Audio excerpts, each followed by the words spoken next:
Hi, I'm Dr. Sarah Chin, and this is the story of how my family learned that sometimes the biggest impact comes from the most unexpected places.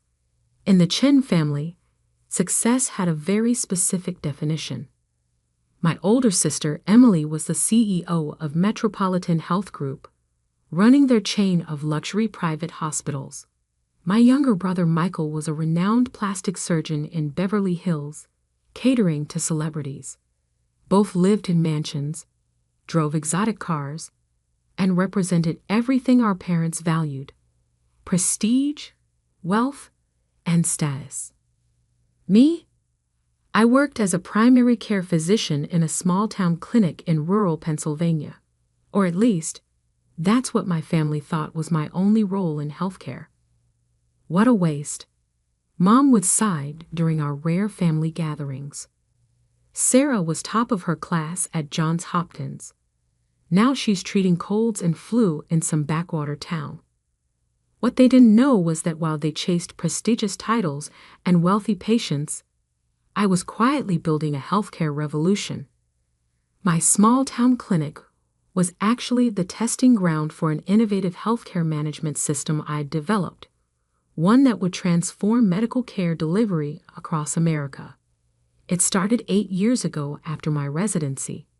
While Emily and Michael pursued high-profile medical careers, I saw something different: the broken healthcare system and the opportunity to fix it. A rural clinic? Dad had scoffed when I took the job. With your credentials, you could be running a department at any major hospital. I smiled and kept quiet, because while they thought I was just treating common ailments and writing prescriptions, I was gathering data and developing solutions. My clinic became a laboratory for testing new healthcare delivery models, integrating telemedicine, and creating AI-driven diagnostic tools that would revolutionize patient care. The system I created, Health Connect, could optimize everything from patient scheduling to treatment protocols, making quality healthcare both more accessible and more affordable. While my family bragged about their exclusive medical practices at charity galas, I was quietly acquiring struggling hospitals and clinics through my company, Heartland Healthcare Solutions. I lived modestly despite my growing success, staying in a small house near my clinic and driving a practical SUV. Not because I had to, but because I believed healthcare leadership should be about service, not status. The turning point came at our family's annual reunion at the Chin estate. Emily had just acquired another luxury hospital for Metropolitan Health, and the family gathered to celebrate her visionary leadership. I arrived straight from my clinic, still wearing scrubs under my coat. Emily's face twisted in disapproval as soon as she saw me. "Oh, Sarah," she sighed, smoothing her designer dress. "Couldn't you at least pretend to be successful for one day?" Michael arrived next with his wife Jennifer, both looking like they'd stepped off a magazine cover. "Hey, country doctor, still treating chicken pox and scraped knees?" I took my seat quietly at the far end of the table. The community needs good health care. Dad raised his glass, beaming at Emily. "To my brilliant daughter, building the future of healthcare. Now that's what a Chin should be." Emily preened under the attention. "Actually, I have more news. Metropolitan Health is planning a major expansion. We're acquiring several regional hospitals to create the largest private healthcare network in the Northeast." I sipped my water to hide my smile. They had no idea that Heartland Healthcare, my company, already owned most of those regional hospitals. The major expansion would have to go through me. Speaking of healthcare, Michael smirked. "I just opened my 4th plastic surgery center. Made 7 figures last month alone. What about you, Sarah? Still making pennies with your Medicare patients?" Mom shook her head sadly. "I just don't understand it. We gave you all the same opportunities. Let's be honest, Emily declared, tapping her glass for attention. We're here to celebrate excellence in medicine. Sarah. She looked at me with practiced pity. Maybe it's better if you go. This kind of achievement is clearly beyond your aspirations. The room fell silent. Dad nodded in agreement, while Mom studied her plate. Emily's right, Dad said firmly. This celebration is for those who truly understand success in medicine. Sarah, perhaps it's best if you leave. We wouldn't want to make you feel inadequate. I looked around the table at my family.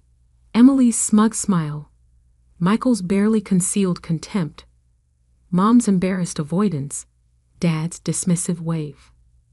Slowly, I stood up, placing my napkin beside my untouched plate.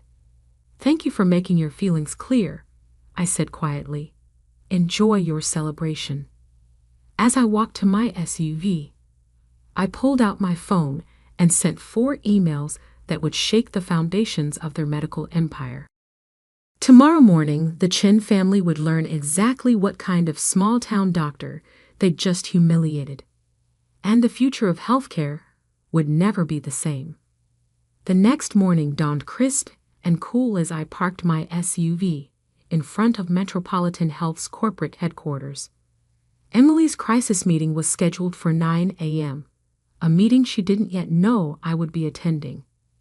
I watched from the lobby as my family arrived one by one, their faces strained. Emily rushed in first, her perfect composure cracking as she barked orders into her phone. Michael arrived next, having cut short his celebrity consultations to handle what he'd been told was a family emergency. Mom and Dad came last, clutching the urgent messages they'd received about Metropolitan Health's future. What's going on?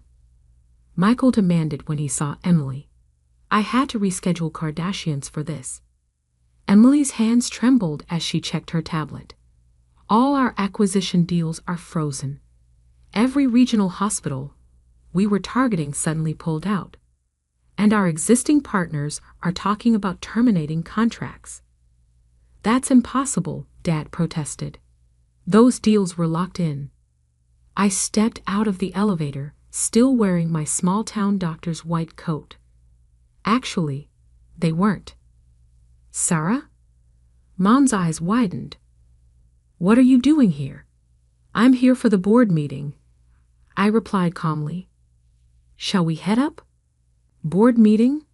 Emily's laugh was brittle. This is a private executive session. You need to leave. I smiled, sliding my ID card through the executive floor security scanner. It turned green immediately. After you, I gestured as the doors opened. The confusion on their faces turned to shock as we entered the boardroom.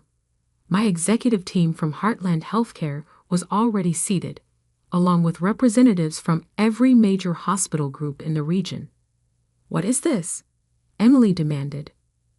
This, I said, taking my place at the head of the table, is where we discuss the future of healthcare in this region and your role in it. I clicked a remote, bringing up Heartland Healthcare's portfolio on the screen. While you were building luxury hospitals for the wealthy, I was creating something else, a healthcare network that serves everyone. That's impossible, Michael stammered, staring at the numbers. Heartland Healthcare currently owns or manages 217 hospitals and clinics across the country, I continued. That small-town clinic where I work? It's our innovation hub, where we perfect the healthcare delivery systems now used in facilities serving over 20 million patients annually. Emily collapsed into a chair, her face ashen. The regional hospitals, they're all yours. Through various subsidiaries, yes, including the ones you were planning to acquire. I pulled up more slides showing our technology platforms and patient care metrics. Health Connect, our proprietary management system, has reduced costs by 40% while improving patient outcomes by 60%. Numbers that Metropolitan Health has never come close to achieving. "But you're just a small-town doctor," Dad whispered. "I am a doctor," I corrected him. "One who saw that healthcare needed to change. While you were all chasing prestige, I was building a system that makes quality care accessible to everyone, not just the wealthy."